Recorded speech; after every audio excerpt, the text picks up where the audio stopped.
Welcome to the video everyone. I hope you're all moister than a soggy sponge and your house is nice and clean. Hygiene after all is one of the great wonders of life. Now with one of the most anticipated games around the corner now, we are getting more and more information about what to expect on release. However, the multiplayer, or more specifically co-op information, is pretty basic to say the least. We know it's 4 players, just like the Dying Light 1, or the original should I say, and that the host player will have to be the one to invite or adjust settings to play with friends or randomers. But why is this multiplayer so different, and what do we really want to see in Dying Light 2's multiplayer? Stick around to find out and understand that it's okay to be scared and dive into the arms of your comrade.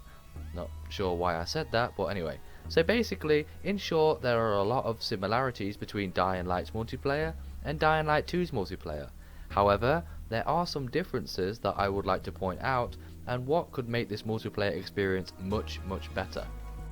In Dying Light, we were matched to other players who were in the same story progress as ours, but you might often find that these players had a lot more experience and weaponry, as many people spent time acquiring rare and powerful weapons, but the world itself is basically the same. However, Dying Light 2 changes this just slightly, as the world will differ depending on the decisions you made throughout your playthrough or their playthrough.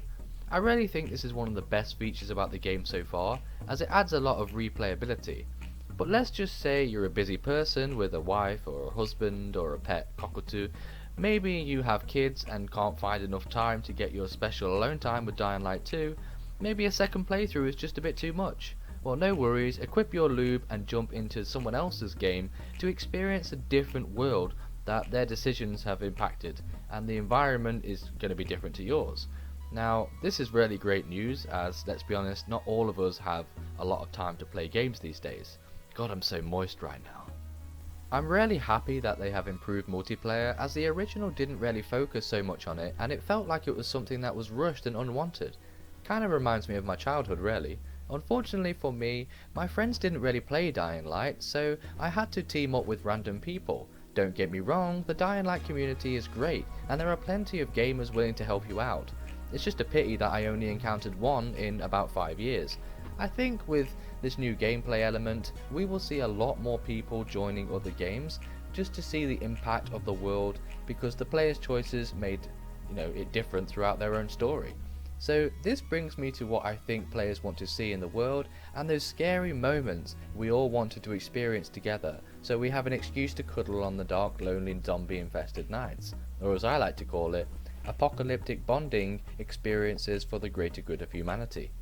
There have been many times players wanted to acquire new gear, and in Dying Light 2, new open areas will provide new resources and loot which the player can pick up even if they didn't dare venture out of their safe zone.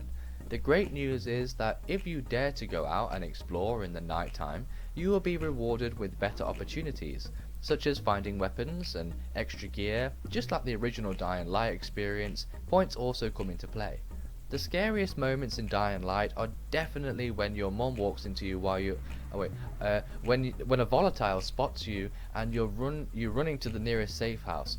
The great thing about multiplayer is the fact that playing with a friend or a character by the name of I Love You 69 is it really ramps up the intense feeling, especially when I Love You 69 is spelt with L-U-V instead of the traditional L-O-V-E, so you can tell this person is very serious.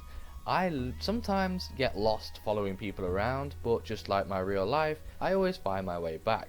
It's a great experience in Dying Light, just literally trying to follow people around in the dark. It's difficult, but fun at the same time.